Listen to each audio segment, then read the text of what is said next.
নমস্কার বন্ধুরা, আপনারা সবাই কেমন আছেন? আশা করি ভালো আছেন। ইট ইজ আরোহী গৃহিণীর চ্যানেলে আপনাদের সবাইকে স্বাগত জানিয়ে আমি আমার ভিডিওটি শুরু করলাম। তো বন্ধুরা, সকালবেলায় ঘরের কাজ করছি। আমি কোনো দিনও সেটা তোমাদেরকে শেয়ার করিনি, এই প্রথমবার। তো খাটগুলো অনেক দিন হয়েছে মোছা হয়নি, তাই মুছছিলাম। আর তাই ভাবলাম যে তোমাদেরকে একটু শেয়ার করা যাক, তো সেটাই তোমাদেরকে শেয়ার করছি। আমার বর তো সবসময় বলে, মানে আমি এইসব কাজে অভ্যস্ত না। তো আমি ওমা ব্লগ দিদিভাইয়ের ভিডিও দেখে, ঠিক আছে, আমি নিজেও মনকে বললাম যে আমারও এগুলো করা উচিত। তোমাদের কাছে তো সত্যিটা লুকানোর কোনো ব্যাপার না, তো তাই বললাম। মানুষই তো মানুষকে দেখে শিখবে, তার ইচ্ছে শক্তি বাড়বে। তো তাই তো উমাদির যখন ভিডিও দেখতাম আমারও খুব ভালো লাগতো, তাহলে আমিও এরকমটা করব। তো thank you so much Uma দিদিভাই আমাকে এতটা উৎসাহ দেওয়ার জন্য। তো দেখো আমি খাটটা পরিষ্কার করছি। আমি এইগুলোতে পারতাম না বা অভ্যস্ত না, তবুও আমাকে করতে হবে, কারণ এই সংসারটা আমাকেই সব কিছু করতে হবে। তো সেই জন্য আমি পরিষ্কার করছি আস্তে আস্তে। অতটা হয়তো ভালো পারি না, তবুও চেষ্টা করছি। তো চলো বন্ধুরা, ভিডিওটির সঙ্গে থাকো। আর যারা যারা আমার ভিডিওটি দেখা শুরু করবে তাদের অবশ্যই অনুরোধ করছি একটি লাইক ও ভিডিওর শেষে একটি সুন্দর একটা কমেন্ট করে যাবে, তাহলে আমার প্রতিদিন ভিডিও করার একটা আগ্রহ বাড়বে। সবাইকে অনেক অনেক ভালোবাসা। আমার নতুন ও পুরনো বন্ধুদেরকে, যারা যারা এখনও পর্যন্ত আমার চ্যানেলটি সাবস্ক্রাইব করোনি, আমার চ্যানেলটি সাবস্ক্রাইব করে আমার পাশে থেকো। সত্যি কথা বলতে কি জানো তো বন্ধুরা, আমি না এইগুলোতে অভ্যস্ত ছিলাম না। আমি যখন বাপের বাড়িতে থাকতাম তখন বাপের বাড়িতে ঘুম থেকে উঠতাম, বেলা করে ঘুম থেকে উঠতাম, মা থাকতো, মা মুখের সামনে খাবার এনে দিত। তো সেইভাবেই অভ্যস্ত হয়েছে।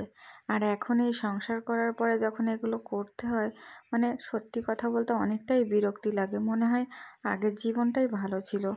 তো সবসময় তো আর একই রকম জীবন চলে না, পরিবর্তন তো মানুষের জীবনে আসে। তো বিয়ের পরে এই একটা নতুন পরিবর্তন আমাকে শিখতে হয়েছে।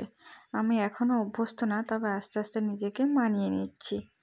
তো ওই দিকটা আমার মোছা কমপ্লিট হয়ে গেছে। তো আমি এই মাথার দিকটায় মানে মুছতে এসেছি। তো এটাই বলার ছিল। তো আস্তে আস্তে আমাকে সময় দিলে আমি সব কিছুই পারবো। আর আমার কথা কেউ খারাপ বলে মনে করবে না। সবাই নিজের বোন বলে, দিদি বলে, মেয়ে বলে মানিয়ে নেবে, কেমন? তো চলো বন্ধুরা, ভিডিওটির সঙ্গে থাকো। আর আমার ভিডিওতে যদি কোনো ভুল ভ্রান্তি থাকে তোমরা অবশ্যই দেখে আমাকে বলবে, আমি সেটা শুধরানোর চেষ্টা করব। তো বন্ধুরা, সব কাজ মোটামুটি কমপ্লিট। তো এই দেখো এইদিকে হচ্ছে তোমাদের দেখো বন্ধুরা, বাজার করে দাদা ভাই বাজারে গেছিল, তো বাজারের থেকে তো এই সেটাই জিনিসগুলো তোমাদেরকে নিয়ে শেয়ার এসেছে করলাম। তো তোমরা একেবারে মাসের। আজকে হচ্ছে 10 তো তারিখ সেটাও তোমাদেরকে একটু শেয়ার করলাম। সেপ্টেম্বরের 10 তারিখ। তো এই দিনই মাসকাবারি বাজারগুলো করে এনেছে। তো সেটাই তোমাদেরকে শেয়ার করলাম। এখানে তেল আছে, মুড়ি আছে, সাবান আছে, যা যা লাগে। তো এইদিকে দেখো রাত, আমাদের বিছনায় মিনিটা চলে এসেছে। ও কীভাবে ঘুমাচ্ছে। আর আমার বর এবং আমার শাশুড়ি মা পশুপ্রেমী, এদেরকে তো খুবই ভালোবাসে। আর সত্যি কথা বলতে এরা বাড়িতে একদিন না আসলে মনে হয় বাড়িটা খালি খালি লাগে। তো এই দেখো ও ঘুমাচ্ছে, ওকে ডিস্টার্ব করছে। আমি তো তোমাদের অনেক আগেই বলেছিলাম আমার এই শ্বশুর বাড়িতে 4টে মিনি ছিল, তার থেকে এই একটাই বেঁচে আছে। তো ওর প্রতি না সত্যিই খুব মায়া লাগে। ও একদিন না আসলে খুবই চিন্তা হয় যে কোথায় গেল, কি করছে, ও ঠিক আছে তো। তো দেখো আমার বড়কে আদর করছে যাতে ওর ঘুমাতে সুবিধা হয়। তো এইদিকে দেখো বিকালের দিকে অনেকগুলো কাক এসেছে, ঠিক আছে। তো আমি ওই যে বলেছিলাম আমার শাশুড়ি মা এবং আমার স্বামী পশুপ্রেমিক। তো এই দেখো এখানে কাক এসেছে, ওদেরকে ঝুরি ভাজা দেওয়া হচ্ছে। তো ঝুরি ভাজা কিনে আনা হয়েছিল বাড়ির লোক খাওয়ার জন্য। তো আমি তো দেখছি ঝুরি ভাজা শেষ, কোথায় গেল কোথায় গেল। তো এখন দেখলাম যে মা এই পাখিদেরকে, কাকদেরকে ঝুরি ভাজা দেয়। তো সেটিও তোমাদেরকে শেয়ার করলাম। তো আমরা মানুষরা খাই, ওদেরকেও তো কিছু খেতে দেওয়া উচিত। ওদের কষ্ট আমরা বুঝবো না তো কে বুঝবে?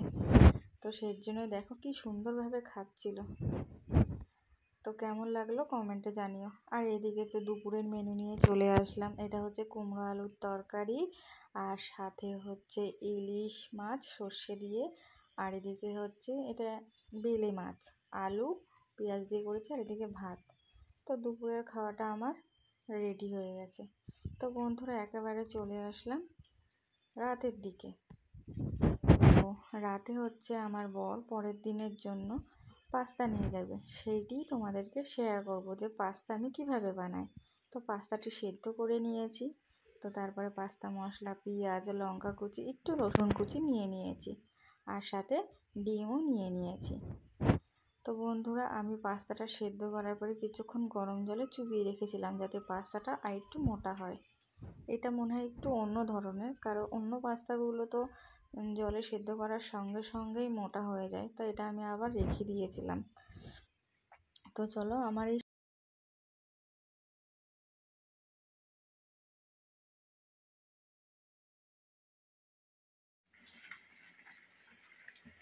তো ওখানে কড়াইতে তেল গরম হয়ে গেছে, এবার ডিমের অমলেটটা ভেজে নেব।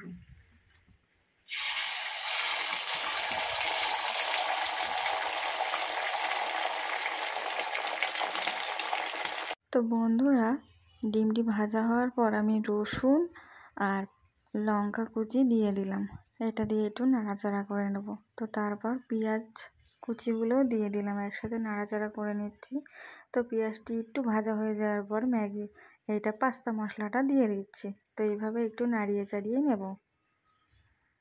একটু নুন দিয়ে নিলাম। আমি পাস্তা খেতে অবশ্য ভালোবাসি না, আমার বর ভালোবাসে।